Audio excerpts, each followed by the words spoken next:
Main Event Madness proudly presents,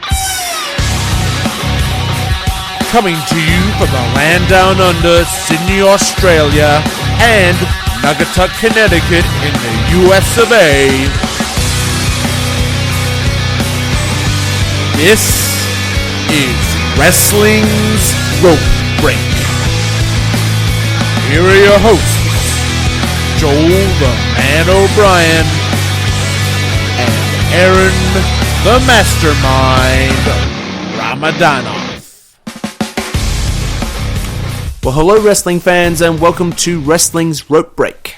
Everything pro wrestling by the count of 5. It is March 5th, 2015 here on Main Event Madness Radio. I am Joel the Man O'Brien coming to you like I always do from the land down under, Sydney, Australia.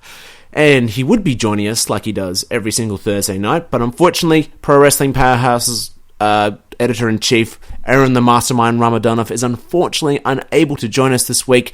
He's got some prior commitments that have come up that unfortunately are unavailable to be moved. So, it's just going to be me, Joel the Man O'Brien, taking you through this week's episode of Wrestling's Rope Break. But if you really are up for taking Aaron's perspective on what's been happening this week in the world of pro wrestling, do check out the ER report. I'll be sure to put up a link in the Facebook group that we have, facebook.com/wrestlingsropebreak. It's every Thursday, 9 p.m. Eastern Standard Time on Blog Talk Radio. A really great hour of just Aaron on his own talking about the things that matter to him most, obviously pro wrestling, but just included on there is NFL, UFC, obviously the UFC pay-per-view finishing up last Saturday night with the amazing loss of Kat Zingano against Ronda Rousey. I think 12.5 seconds is a new UFC championship record for her, so that's incredible. But Aaron's got all the details and his thoughts on that, so do check out the ER report Thursday, 9 p.m. Eastern, exclusively on Blog Talk Radio, and that happens right after Wrestling's Rope Break, so that'll be a nice little combination if you're up for some more podcasting action.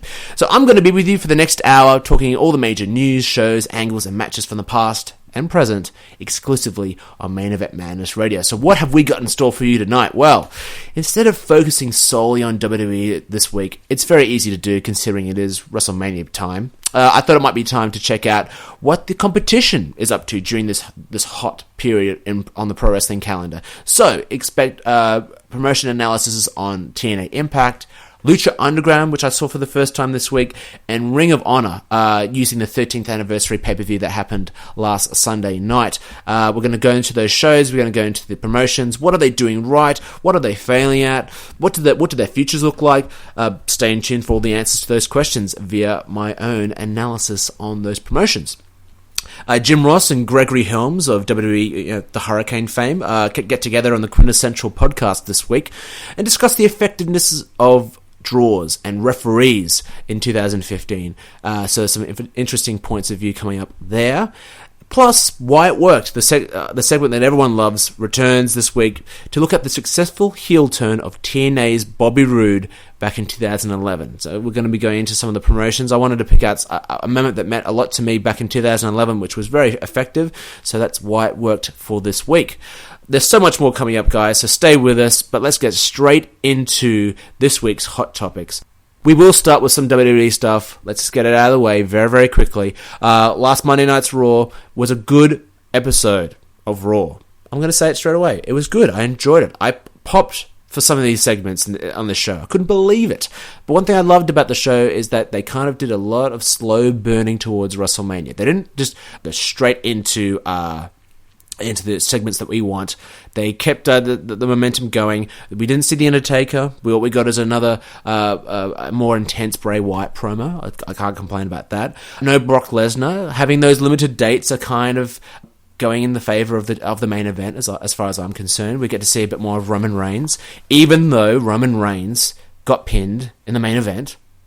By Raw standards, this was a good episode. That doesn't mean it was an amazing episode of pro wrestling. Roman Reigns got beaten in the main event. I don't know why. Really, at the end of the day, it's Roman Reigns. You want to push him as hard and as fast as you can. Why have him get beaten by Seth Rollins? I don't care if it's like 12-on-1 and he loses to the heels in the end. Why have him getting beaten? I have no idea why. Does anyone? if your job is to make him the big juggernaut going into WrestleMania and make him look unstoppable, like the post-match stuff did. That spear with Seth Rollins is the most amazing spear I've ever seen in my life. Why not just have him beat Seth Rollins? Seth Rollins is in a state of flux right now. He's got something going on with Jon Stewart. He's got something going on with Randy Orton that hasn't paid off. It's just ridiculous. But meanwhile, The Miz and Mizdow, I love their segment backstage. I love the fact, that it's comedy, probably the best WWE comedy you're going to get from these guys in 2015. I love the fact that Miz is still holding over the fact that, without Miz, Mizdow's nothing, and that's why he didn't blow his gasket, but I think it's coming. Will it come at WrestleMania?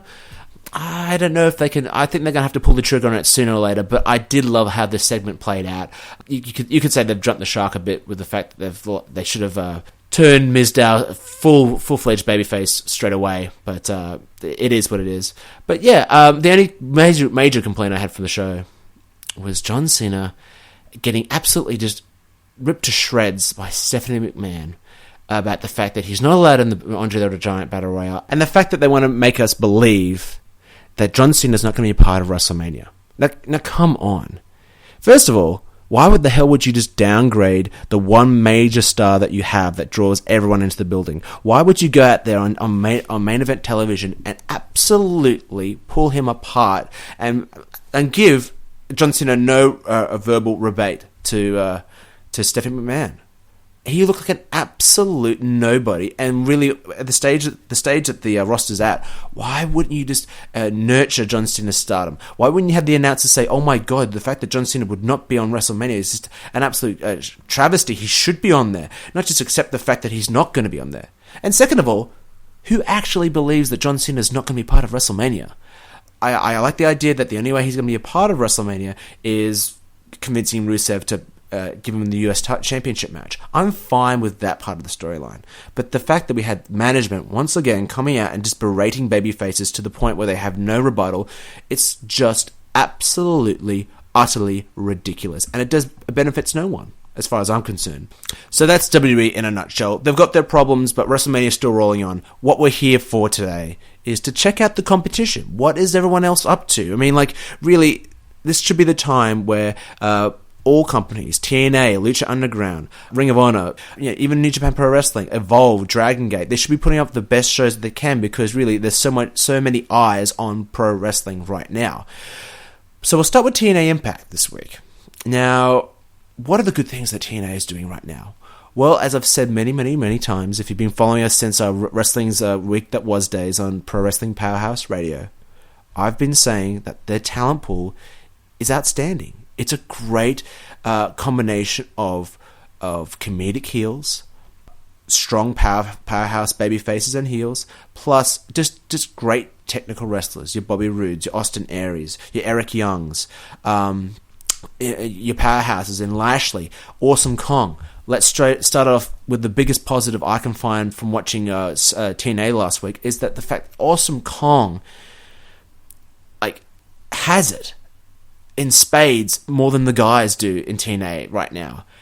Her music, her facials, the way she conducts herself in the ring, her presence is just... no other promotion has it. And if they do, we don't know about it. The fact that they have television exposure and they have this amazing character on television, they should push Awesome Kong to the stratosphere. Why not do what they're doing on NXT? Push that Knockouts division to the point where it's like a marquee element of the show. You got Taryn Terrell right now being the Knockouts champion, and obviously she's just a placeholder for Awesome Kong to eventually get the Knockouts championship. But really, they've got something with Awesome Kong. They had something with Awesome Kong during her amazing rivalry with Gail Kim back in, I think it was 2006, 2007. I could be wrong about those dates, but I do remember that being amazing, where those two women redefined what female pro wrestling was back in the late 2000s. Let's see that resurgence again. Come on, TNA must have eyes on NXT. Must look at how they're promoting their female division. Let's see that in TNA. What have they got to lose? One thing that they have lost on since I started watching again is Lashley. Track your mind back to 2014. I hope you guys watched them before they went from Spike to Destination America. That was a great period of time for the Destroyer Lashley. They had their Brock Lesnar-esque monster heel as the World Heavyweight Champion. They booked him to perfection. He was a silent assassin. He had MVP as his mouthpiece. He was the most physically dominating appearance in TNA, bar none. And they just booked him to perfection. He went through every single top-tier talent in the company and stood tall. But they kept your Kurt Angles and your other big stars in the back for when they need him most. And I loved the fact that they had that foresight. Now, they're just like WWE does, they've pulled the trigger on his babyface run, and now he's just another generic babyface that talks, that has really no specialness to him. Sure, he's got the amazing physique. He's always going to have that. He had that in WWE, but it didn't work out. Now they've got him talking like he's just another babyface. Like they're taking him out of his comfort zone. They're making him have to be a smiling, high-fiving babyface. Why does he have to be like that? Look at Randy Orton in WWE. That guy is a babyface, but he relishes in the fact that he doesn't get along with anyone. He's always about himself.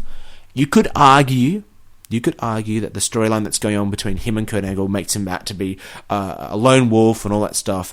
But cut the smiling out. Cut the generic promos out. Just have this guy, one word, pedal to the metal, just absolutely killing everyone. That's what made him popular in the first place. That's what got him the TNA World Heavyweight Championship. Why do we have to see top-tier babyfaces always have to have multifaceted elements to their character? Why do they always have to talk as well as wrestle? Why can't they just be silent assassins and just work their way towards it? Like, Brock Lesnar has a mouthpiece in Paul Heyman, but, Brock Lesnar on his own gets everything done in the ring, like, that's the drawing part, is Brock Lesnar. He's his silent demeanor, his badass, no-nonsense attitude. Let's just see that in Lashley. I'm telling them to copy WWE, and that's not really a good idea. But really, in regards to Lashley, that's the best thing for their top-tier babyface. And like, getting back into the show, does anyone really feel like seeing Kurt Angle and Lashley go at it? Like, I was really looking forward to that match when they went off Spike TV, and they were slowly teasing towards it. I was thinking Lashley was going to be heel and Angle a babyface, but now we've got this babyface dynamic. I don't know, but the last thing I want to say that TNA needs to improve on, to make them better, is they need to get away from this 1999 shock TV mentality when they're producing their main events. So we got MVP versus Lashley last week on TNA.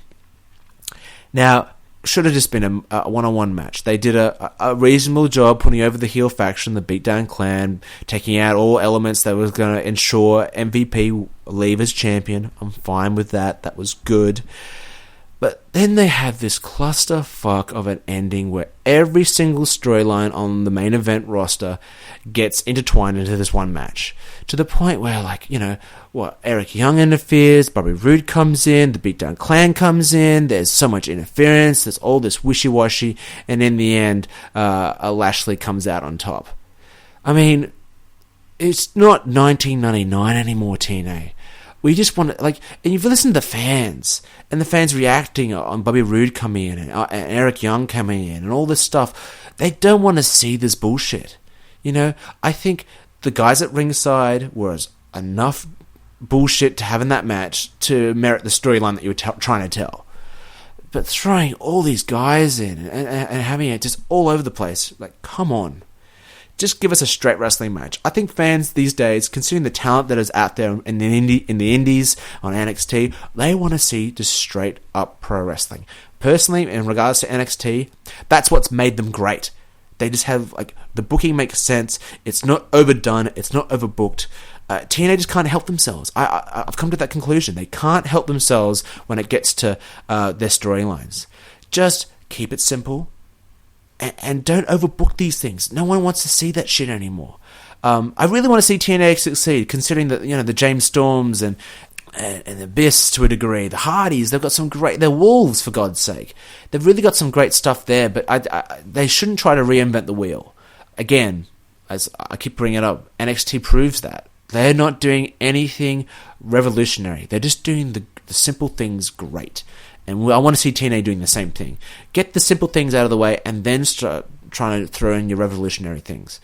The things they've done for this time around is just, it's just not really working well for this fan. But they've got a little bit to go. They've got a good audience. They maintained a 500,000 viewership every week. That's great. It's good to see. But there's still a lot of work to be done. So let's move into Lucha Underground. Now, this is the first time I've watched Lucha Underground. I listen to Wrestling Observer Live pretty much every single day, and I usually always catch the Lucha Underground reviews. And I've been meaning to see it, and this is a great chance to obviously get into it. I tell you what, TNA tried to pride themselves in being different on their relaunch on Destination America. They should take notes of what Lucha Underground did to make themselves feel different. The minute you turn on that television show, the minute you see just the long shots, the really beautiful, picturesque long shots of the working class LA background, and then you go into what they call the temple, the Lucha Underground temple, and you got the mariachi band, and like all these really well produced shots of the crowd, really good close ups. The production value for this show is outstanding. It screams different. This is about the working class. This is about, guys getting in that ring and proving themselves. The vibe is there straight away. And the minute I saw that, I was like, this feels great. This feels different. It feels alive. And the fact that it's taped every single week, it could easily fall into that demographic of being overproduced, like SmackDown is every single week. Like the piped in crowd noises. They produce this so well. So definite props up for that. They've got that going for themselves. Then the backstage segments. Now, I'm sure Aaron may talk about this on his ER report straight after the show. I hope he has, because we were talking about this during the week. He doesn't really like the overproduced backstage segments. It's almost like a movie if you haven't seen Lucha Underground. It's done like, beautiful angles. It's the color palette on the screen looks amazing. It feels like a movie. I really, really like this. Again, it screams different. It gets the point across. It's a different way of doing backstage segments. And all the characters look great. So I've no complaints there. As long as they can get the storyline off non-cheesily, I'm happy. The episode that I saw in regards to Conan and Prince Puma, and I've forgotten the guy, the GM's name. It's only an hour show, by the way, so they don't really have that much time to get everything in. So there's only 1 or 2 backstage segments. But I really liked it.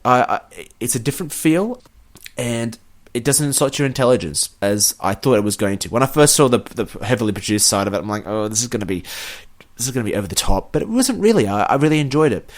As far as the talent goes, very much like TNA, maybe even more so than TNA.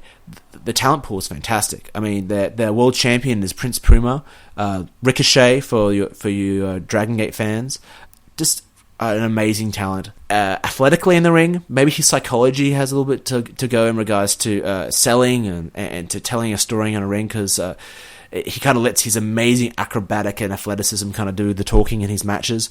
The only downside I have, and maybe this is the only critique I really have for Lucha Underground at this stage, there's a lot of masked wrestlers. I think the North American wrestlers are the only ones that aren't masked for the episode that I saw. Obviously I'll start watching every single week, and maybe I'll have a different opinion on this.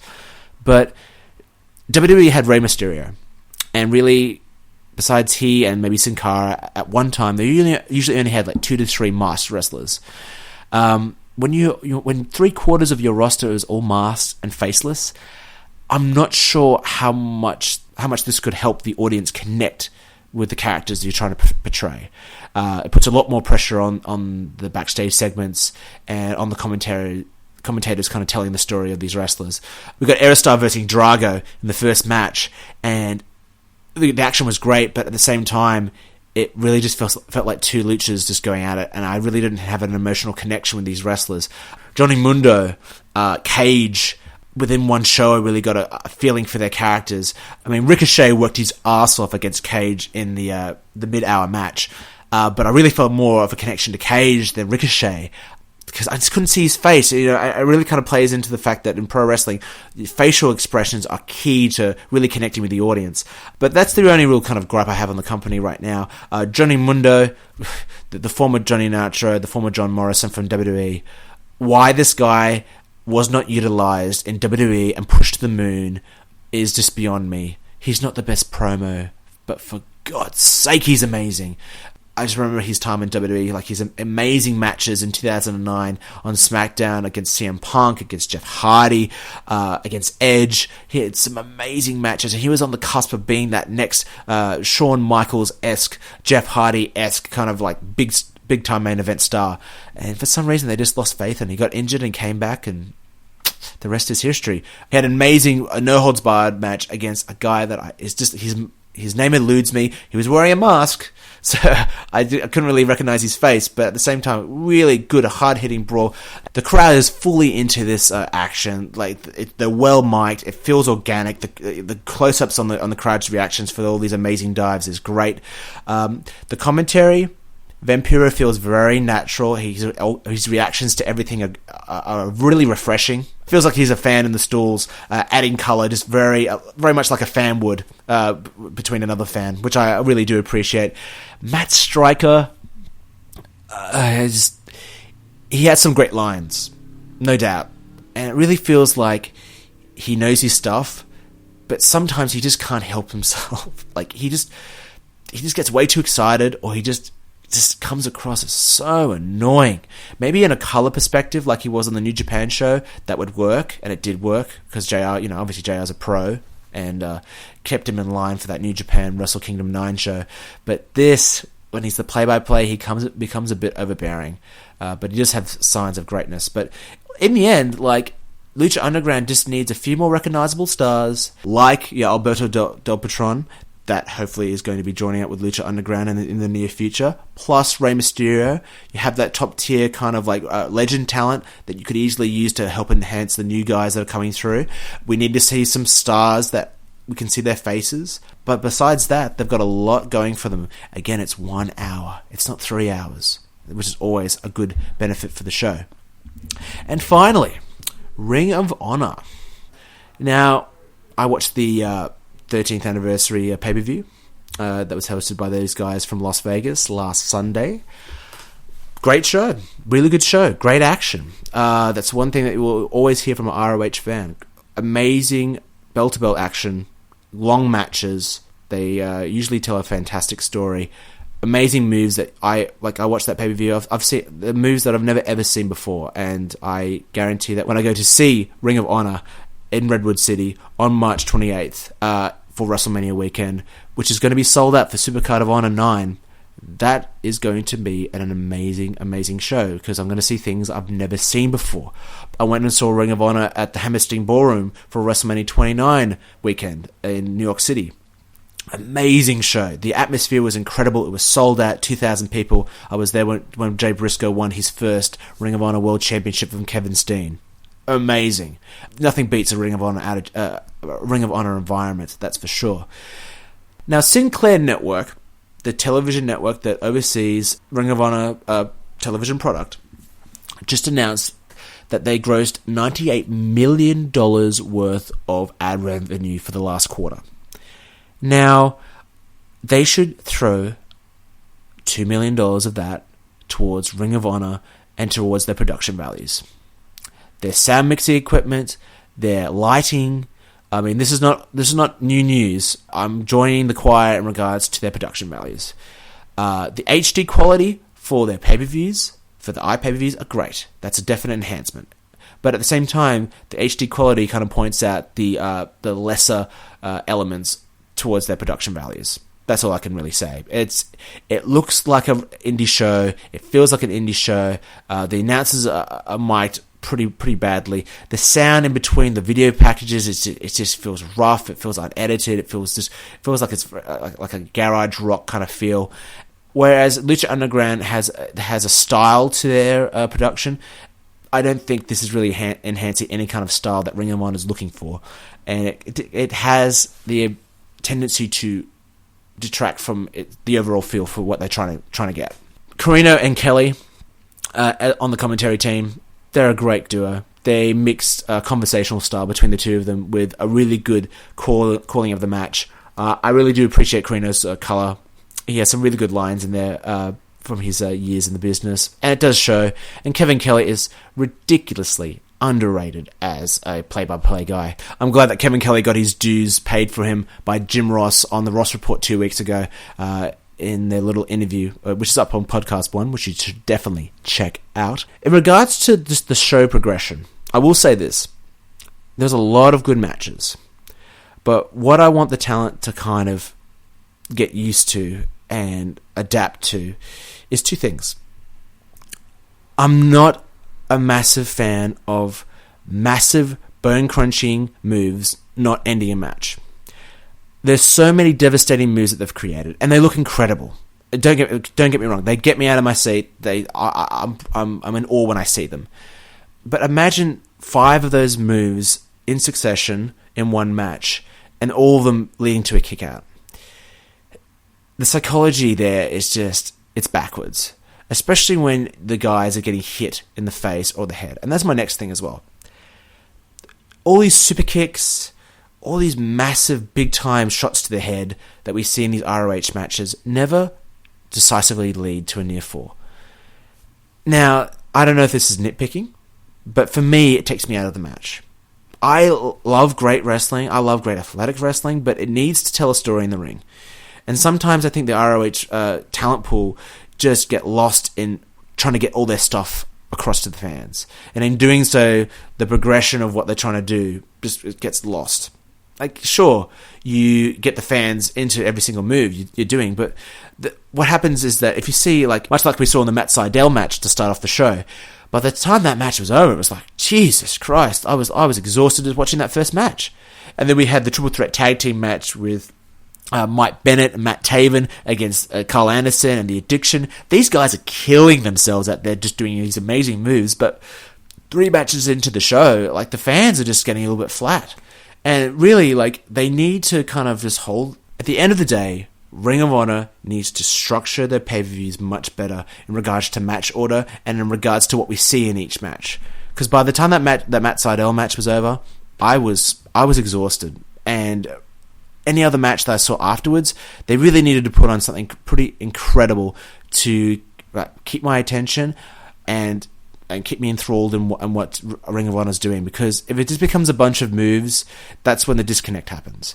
And I really felt that by the time I got to the main event, I've seen nearly every single thing I was going to see. And it puts a lot of pressure on the main event guys. You know, they should be stealing the show. The last 2-3 matches should be stealing the show.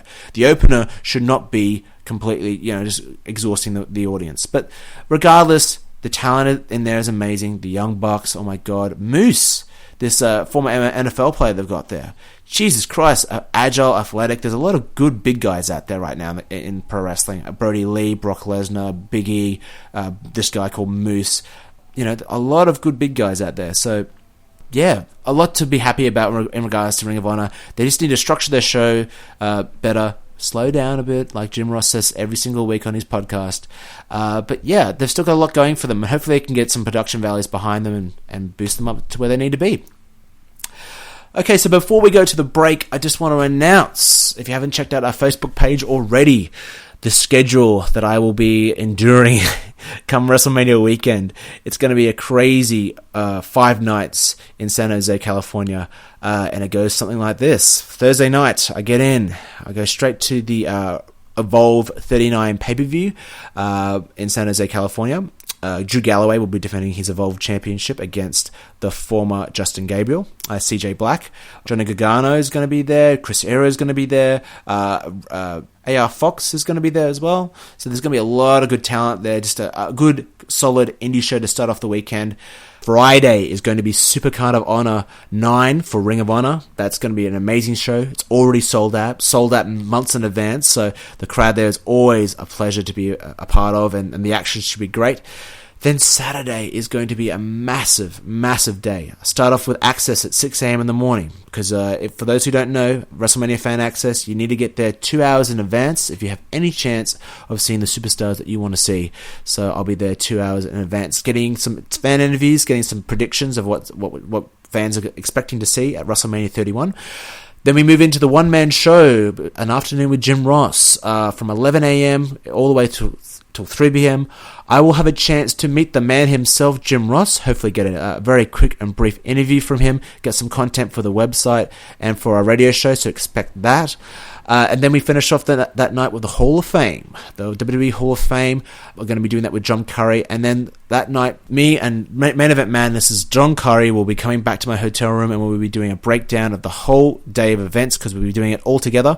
And then we have WrestleMania Sunday, starting off with Fan Access again for the final time in the morning, and then leading straight into WrestleMania 31 from Levi Stadium. I will be there in the 20th row from the front, just right next to the entrance ramp, so that should be pretty good seating. Expect videos, expect content, expect my Twitter handle to be lighting up with tweets. The best way to kind of keep in touch with that will be facebook.com/wrestlingsropebreak. I'm going to put everything up on the site. Photos, interviews, tweets. It's all going to be there for you guys to digest and discuss.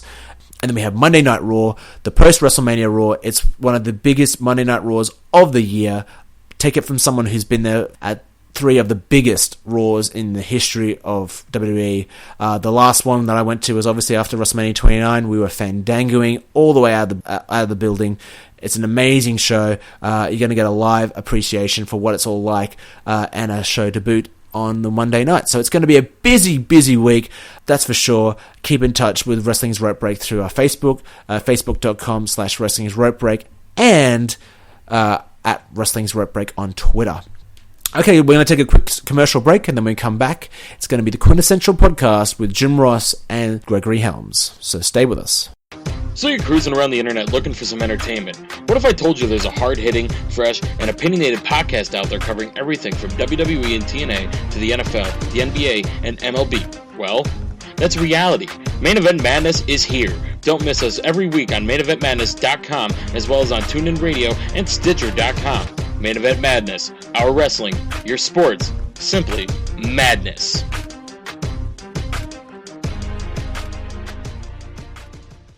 Okay, we're back. Main Event Madness Radio, doing it every single week on maineventmadness.com. Alfonso Marion and my partner in crime, my WrestleMania partner in crime, John Curry. It's 2 hours of good, solid talk, not just about pro wrestling, but about NFL, NHL, every kind of American sport under the radar. Definitely check it out if you haven't already. So let's move straight into the Quintessential Podcast with Jim Ross interviewing Gregory Helms. They give a bit of an analysis on Fastlane. Obviously, we don't really want to focus that much on it, because Fastlane is definitely old news. But they do make some really good points about the Intercontinental Championship match that took place with Dean Ambrose and Bad News Barrett. Now, for those who listened to the show last time, I absolutely freaking hated that match. I hated the finish of it. And it looks like Jim Ross kind of believed me. So let's just have a listen to it, and you can judge for yourself. If you're going to put Barrett over, let him screw Ambrose. So Ambrose is pissed, and it lights his fire a little bit brighter. The disqualification to me was flat. It didn't advance either guy.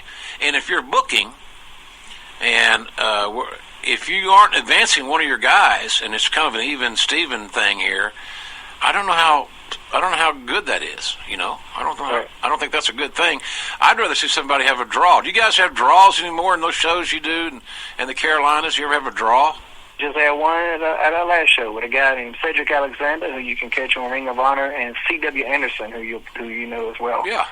Yeah, they went to it. Yeah, I like a draw. I don't mind that at all. So my point is, there's many ways to skin a cat in WWE, and I'm sick of seeing these same finishes where no one benefits from it. Ambrose looked like an absolute idiot in this whole thing. So, why don't they bring back draws in WWE? Why don't they enforce time limits? Sure, they love relishing the fact that they're sports entertainment, but come on, will it really hurt the brand or the product if they start including time limit draws? It's another way to tell a story. I mean, I remember back in the 90s, but Steven Regal versus Ricky the Dragon Steamboat at Starrcade 93. That match was a time limit draw. It was 15 minutes for the television title, and it was fantastic. It made Steamboat look like he could have won the match if they had a little bit more time, and Regal got over for being the dastardly heel for avoiding the babyface. Everyone wins, right? So why would you give the fans a finish where no one looks good? The conversation kind of goes into the idea of referees. Now, obviously, this Gregory Helms, even though he is quite young, has a very much of an old school mentality, which is very well respected, I think, in this day and age in 2015. So he and JR had to kind of shoot the breeze in regards to referees and how they should be better utilized in pro wrestling. So let's have a listen. It's a shock to me that so many of the guys today, the young guys and the older guys, don't do much either. The referee's not even in the equation. And I don't get that you don't use. You can utilize the referee if you're a smart worker, and most guys don't even do it anymore. I think the referee is one position where you actually kind of goes against you a little bit, because some of these guys are so young. Like I don't want to listen to them. A good referee you'll never really see out there if you're a worker, Right. You don't notice he's there, but he's working hard, I never saw Nick Patrick. Nick Patrick one time refereed my match, and I didn't even know it was him too. He was counting the 3. He was just so great at what he did, being out of the way. Jimmy Corderas was great. There a couple of really great ones, but all those guys had an advanced, not that they were old, but an advanced age about them that made their authority figure position more believable. Yeah, like some of these young referees, like I just don't want to listen to them. Like I can't listen to 12-year-old kid telling me what to do. Again, we're talking about elements to improve wrestling matches. And when I think about referees of the past, some referees were used in such a way that put over the characters that were surrounding them. Tommy Young being an NWA official and was rated NWA Official of the Year 5 years in a row during the Ric Flair, Dusty Rhodes, Rick Steamboat days. And the way Ric Flair would try to use his power to bully the referee and how the referee would back off was just incredible. And it created such a buzz within the match and just puts over how much of a dick Ric Flair was. Same thing with you can see definitely Triple H kind of channeling that with Earl Hebner. Back in the 90s, back when Earl Hebner was always in Triple H's faces for all the dastardly things he would do. And it would just be such another amazing element for a match. And the referees would be used accordingly to give the heel advantage or to enhance the babyface's will to win within the rules. And now the referee just has no power within matches these days, for the most part. There are a few good referees on the indie circuit. I mean, like ROH has some really good referees that I can't think of the name of right now, but they're quite solid in the way they conduct themselves. But I guess if we're talking about WWE, like the referees are just there to kind of just tell the wrestlers when to go home, how much time's left, and really, like, they don't really evoke an emotion. And I remember back in the day that like every single referee had a personality. Earl Hebner, Jimmy Corderas, Tim White, all those referees had such a distinct persona about them, and you remember them. Now it's just like it could be anyone. So I don't know if like giving these referees personalities, like giving them more power, more influence in a match could enhance what they're trying to do. But yeah, for the most part, referees need to be utilized more, just to add another element to the drama of a match. Instead of just being someone there that's just almost a prop. So that was the quintessential podcast of the week. Definitely a lot to listen to there. They go into the Hurricane's career, a lot of experiences that he had within the WWE circuit, what he's doing right now on the independent scene in regards to his own promotion, Omega, back in the Carolinas. A lot going on with that guy. He's got his fingers in a lot of pies, and it was actually a great conversation. Definitely a conversation that you see and you think, Gregory Helms, what does he know? He's actually gone through a lot, so really good conversation there to check out.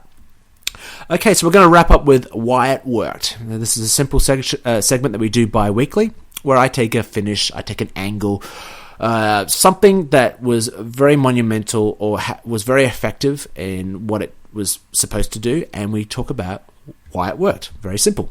So within the theme of promotions other than WWE, I wanted this Why It Worked segment to analyze TNA. And something that really hit home with me, I was trying to think of what worked in TNA that I can remember straight off the bat. Now, this is a very minute kind of segment or an angle that was shot, but it did start a title run for a heel that really symbolized the most enjoyment I ever had from the TNA product. And this was around when Bobby Roode became the TNA World Heavyweight Champion and became the longest reigning TNA Heavyweight Champion in the company's history. Now, for those who don't remember, it was James Storm versus Bobby Roode for the World Heavyweight Championship. James Storm was the champion. Bobby Roode was the challenger.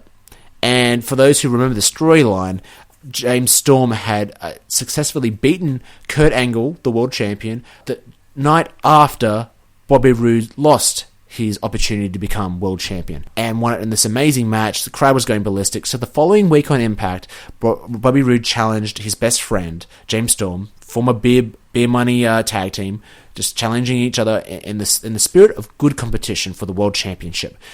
Now, what I love about why this worked so well is there was a complete and utter misdirection played within the sportsmanship of the match. The shaking of the hands, the 12 minutes that preceded the final few minutes of the match were just, it was a competitive match. It was fought cleanly, clean breaks, nothing too aggro in regards to like aggressiveness on Bobby Roode's side, so you didn't really see it coming. But then the long and clear message that was sent in the last 90 seconds of the match told a better story than I have ever seen within TNA. There's a part of the match where Bobby Roode gets sent to the outside. And in getting sent to the outside, he accidentally knocks the ref. Now, of course, James Storm comes down to the ring with a beer bottle. He drinks as part of his entrance, and he always leaves the beer bottle on the corner ring step. So as he gets thrown up, Bobby Roode notices the beer bottle. And they sell this moment for a good 10-20 seconds. Bobby Roode looks up. He sees the bottle. He looks at it, and you can see him contemplating his own future. Do I take a shortcut that stares me right in the face, or do I continue and win the match fairly?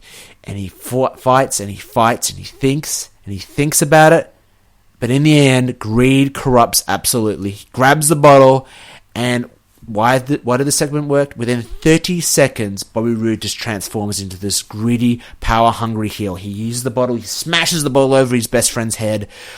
Commentators sell it beautifully. Mike Tenay just sells the disgustingness of the fact that he just beat his best friend this way, and he pins him for the World Heavyweight Championship. But not only that, Bobby Roode, being the amazing pro wrestler that he is, he takes the belt, he demands the referee holds his hand up, and the last shot that you see on that episode of Impact is Bobby Roode putting his foot right on the chest of the fallen James Storm, the former world champion.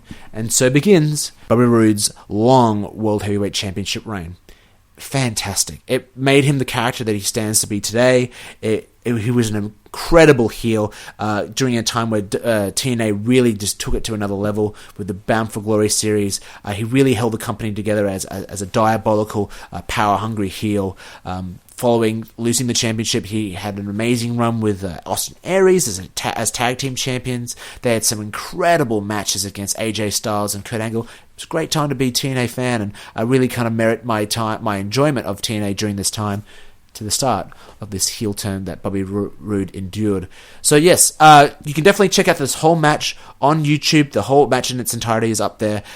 So just type in Impact 2011 James Storm versus Bobby Roode World Title Match, and you'll be able to see the magic that is the finish to that championship match. Okay, so before we go, I just want to give you a quick update on my Dry Road to WrestleMania fundraiser that I've been running since late February. I feel fantastic. A little bit sick under the weather, might have pushed myself a little bit too hard in regards to alcohol, but in the end, I feel like I'm a much more healthier me, got much more energy. But the reason I'm doing this, not just because I want to make myself better, but I want to give to a much needed and a much worthy cause in the Benevolent Society. Now, the Benevolent Society is a non-profit organization that takes care of disadvantaged children and families that are going through hard financial and social times. They're a great organization. They've been helping families since the early 1900s. So I'm looking for people to sponsor me. Never too late to start sponsoring me. 50 cents, $1, $2, whatever you like to give. I'll be more than happy to take it, because it's for a great cause. So yeah, less than 20 days ago, go to donateplanet.com, type in Dry Road to WrestleMania. You can transfer the money there. Everything's tax deductible, no matter where you are in the world, so that's always a good part. You can claim it back on tax day. And yeah, it's for a great cause, and Dry Road to WrestleMania. I finish up on the day that I leave for WrestleMania weekend, so I'll definitely crack a beer and celebrate for all the money that I'll earn for this charity, and for the fact that I'll be a healthier, happier me. So yeah, that's that. So that's all we have time for tonight. Thank you so much for joining me, for wherever you may be around the globe. And Aaron, we hope to have you back next week for a full rundown of the road to WrestleMania in regards to WWE, maybe a little bit more Lucha Underground, who knows. But stay in tune. Wrestling's Rope Break. Check us out on Facebook at facebook.com/Wrestling's Rope Break, Twitter at Wrestling RBreak. All the information for our upcoming WrestleMania weekend shows, plus all the weekly shows leading up to the big dance. All the information is up there. So thank you very much for listening, and we're going to catch you on the next Wrestling's Rope Break next Thursday at 8 p.m. Eastern, exclusive to Main Event Madness Radio. Good night, everybody. Thanks for downloading Wrestling's Rope Break. Want to keep up to date with future episodes of the show? Answer our weekly questions, interact with Joel or Aaron, or just go somewhere to discuss good old pro wrestling. It's easy. Start by following us on Twitter at WrestlingRBreak, then like us on Facebook at facebook.com/WrestlingsRopeBreak.